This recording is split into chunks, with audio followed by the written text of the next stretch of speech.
This is the plaintiff, Lana James. She says she sold a piece of land to the defendant, a former friend's husband, and the guy's trying to stiff her out of a measly $249. That's right, he owes her $249 for taxes he was supposed to pay on the land.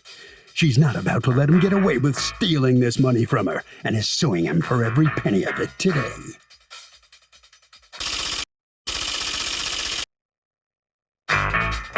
This is the defendant, Kenrick Alexis. He says on the day of the closing, there was an unknown outstanding balance of taxes owed from 2021, and he paid them, so the deal would close. He deducted this back tax fee out of his final payment to the plaintiff. She thinks he still owes her. He doesn't, and he's pretty sure the judge is going to agree. He's accused of a land grab.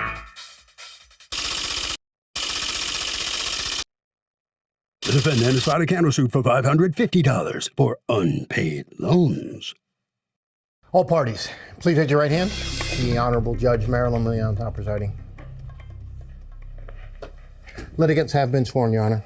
Thank you, Douglas. You're welcome. All right, Ms. James, you're suing Mr. Alexis, a former good friend of yours, for $249. You say he still owes you on a land deal. You have a counterclaim against her for unpaid loans. Let me hear from you first, Ms. James. What happened here? Yes, ma'am. I had been actively trying to sell my land. One evening, my best friend, which is his wife, Terry Alexis, and I were talking, and she said that he may be interested in it. We met down at the property on the 18th, walked the land. After that, we went, sat by the lake, discussed numbers. I initially wanted $10,000, and he felt like it wasn't worth that because of all the work that needed to be done. And so we landed on a number which was he could put $5,000 in my pocket and pay all of the back taxes that were due on the property. I was inherited the property, and so there were several taxes that hadn't been paid. So in the original agreement, he was going to pay all the back taxes? Yes, ma'am. And you were going to get $5,000? Yes. And then were you going to pay the closing costs? No, ma'am. He was going to pay the closing costs. Okay, so then why was there an amendment that said the things you said? And the reason being is that he actually worked with the title company, and his initial agreement, it wasn't spelled out the way he wanted. We had to do everything remotely. Buyer is paying all closing costs, including all past due taxes and current property taxes. Okay, go on. Yes, and he instructed them to make sure to put that in, as that was what we had discussed. Okay, because you didn't have a lawyer. The title company was his title company. So then what happens? Yes, so everything went as planned. She mailed out everything. Once everything was notarized, we sent it back. And then the title company issued the titles. At that time, I guess is when he said he wasn't aware of the other tax. And then... What other tax? The 249? 2021 taxes. Which was Yes. the 2021 taxes. So, and when did he pay the 2021 taxes? That same day. The day of the closing. So you end up with a check that's 249 short of what you expected. Yes, ma'am. He actually sent it through a Zelle payment. Okay. And it was short, $249. His wife, my best friend, Terry Kay, her father had just passed away. And so when I spoke to him on the phone, he said, look, Lana, I'm going to have to help TK with all of these bills. Because she owns a salon, she's not going to be able to be working. If I pay this tax, I'm not going to be able to send you the whole amount. And I said, don't worry about it, brother. We'll figure it out. We'll talk next week and, get me the payment then. Okay. So he agreed then that he was shy $249, you're saying? Yes, that's correct. Did he ever text that? Not to my knowledge. We just spoke on the phone. He was actually on his way to the funeral in Oklahoma. Okay. So then what happens? I waited about a week and a half and I hadn't heard from him. But of course, being compassionate, I realized she just buried her father. And I called him and I said, hey, what's going on? How are you? He had hurt his back at work. TK had told me. So then at that time, kind of tugged at my heart too. Like, dang, he just hurt himself at work. I don't want to ask him about this money, but at the end of the day, he has the title to my land now. I feel as though you need to go ahead and pay me the balance. So when I don't understand how the closing happened if the amount was short to you. I don't get how that happened. There's documents you have to sign that say what the settlement costs are and And if it's shy, then the title shouldn't have gone to him through the closing. I just don't even understand how it went down. Let me hear from you, Mr. Alexis. What's going on, and why don't you owe this $250? According to my recollection, all this information is said started actually in early September when she sent me Exhibit A with the taxes that was back owed, which was 2019, 18, 15, and 14. And we made an agreement that I would go ahead and pay the back taxes. And to go further back, when I reached there, the property was in just disarray and it wasn't worth what she was asking.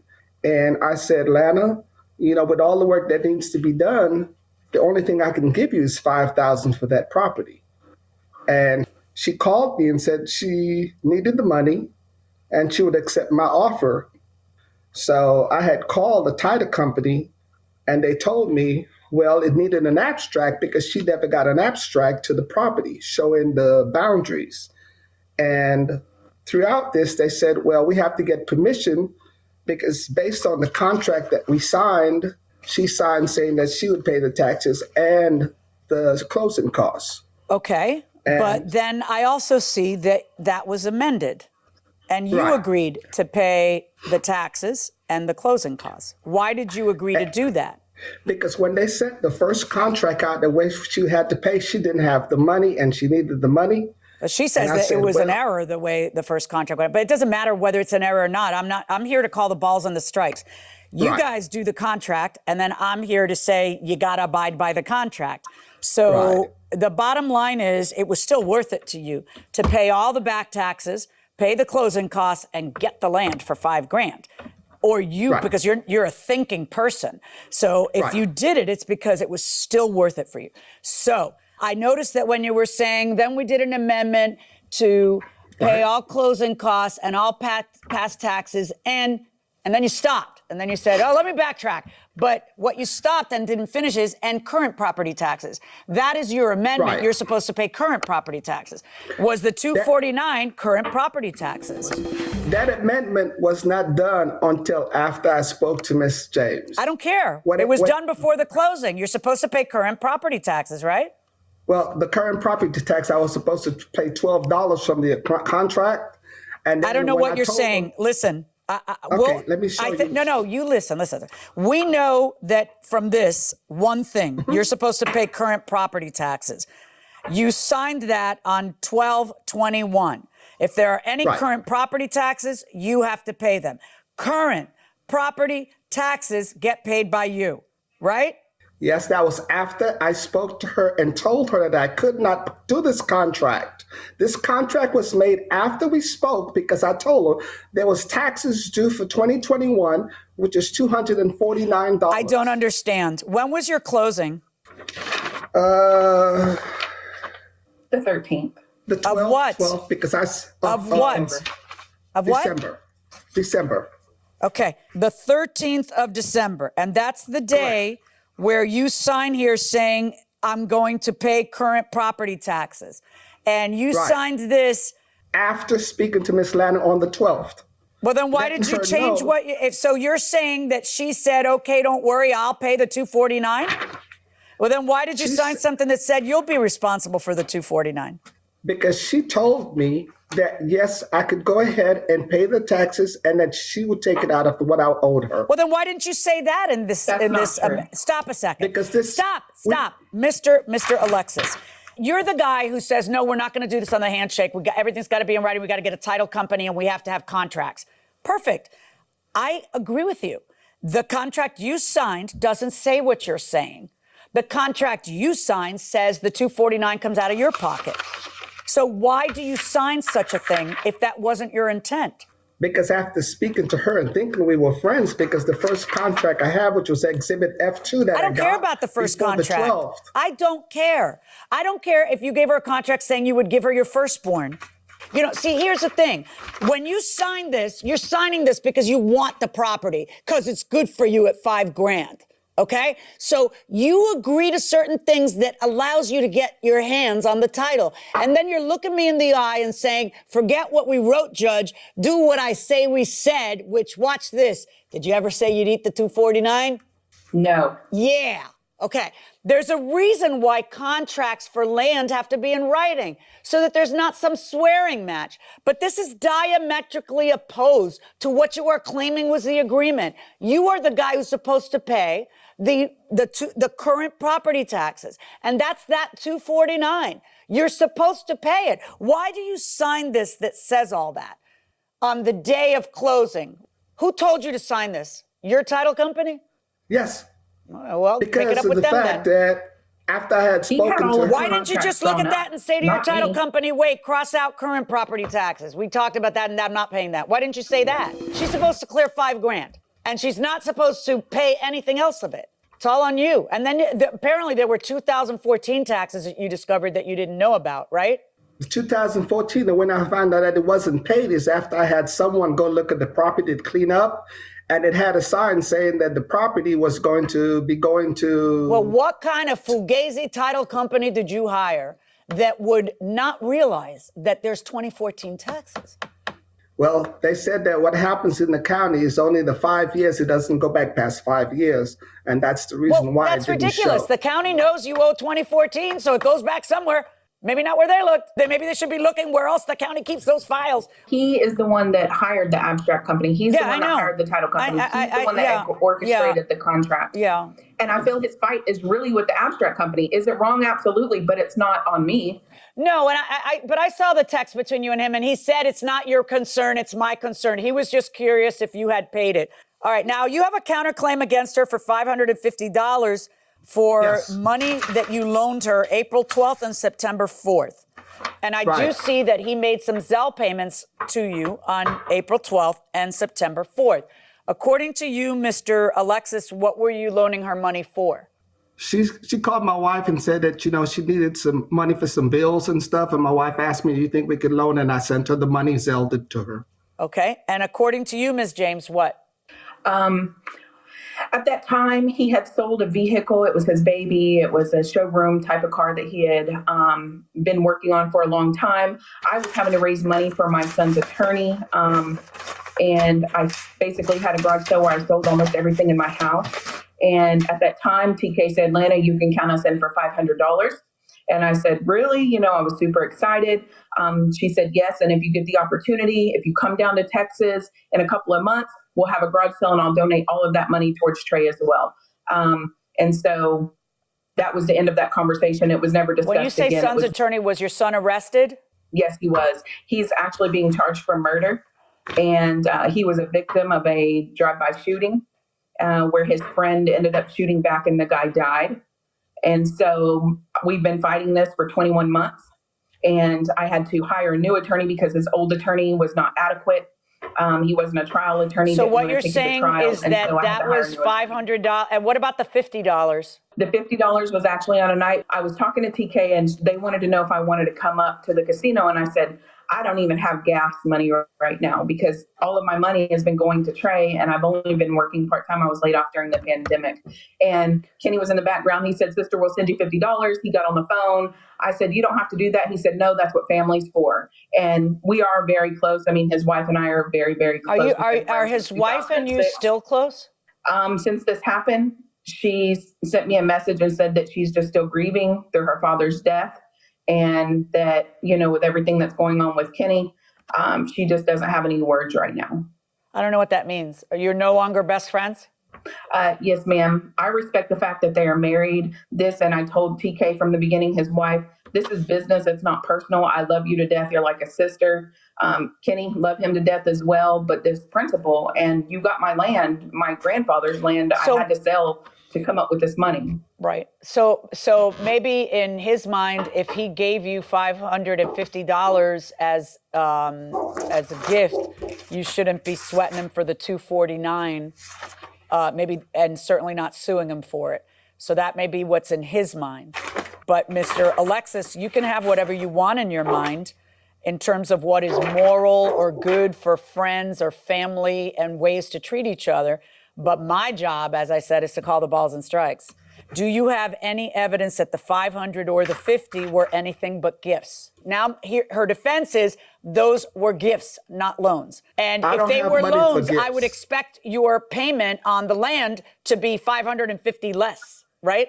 Because she owes you money. So I need now the following: proof that those were not gifts and were in fact loans. Do you have any? What did your wife? Where's your wife? Can she testify? She's at work. Okay. But 550, and as far as my wife is concerned, she stopped talking, told her she could never call her again because she was there when we made this agreement.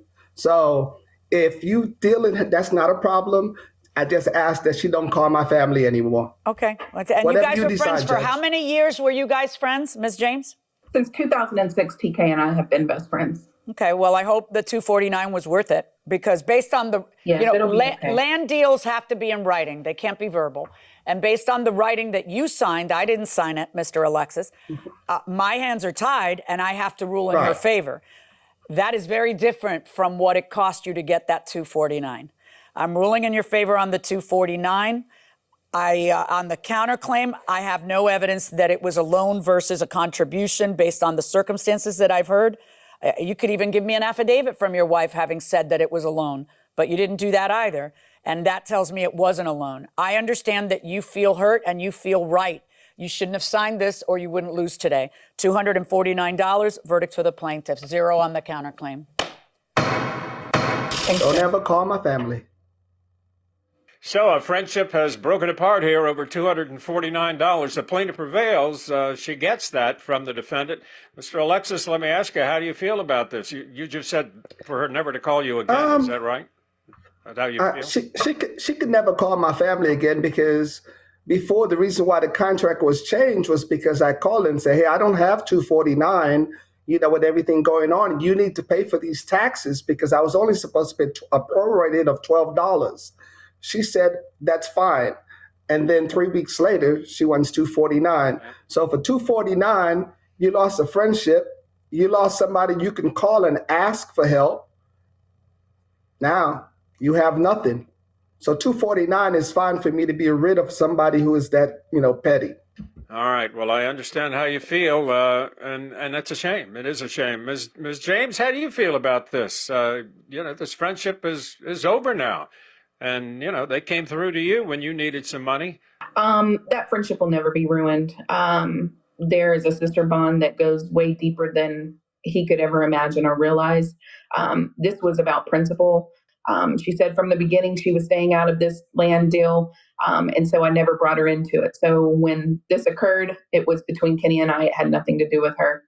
All right. Well, it's interesting how you feel about it. You are going to get $249 from him, and that'll bring this case to a close. Let's see what Harvey thinks about it. Kind of interesting, Harvey. Doug, we have talked about this so much that oral contracts generally are enforceable. There is one big exception, and that has to do with real estate contracts. Many states say that if there is any deal involving real estate, it has to be in writing.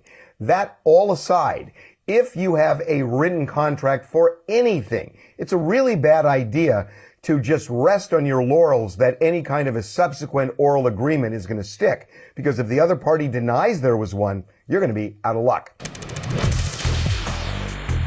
Marilyn, in a previous discussion on after the verdict, you mentioned Squeaker. And you mentioned Squeaker. I brought up Squeaker and that you ran over Squeaker. Yeah. Can you explain who Squeaker was? So here's the thing. Squeaker was our neighbor's cat, and Squeaker was deaf.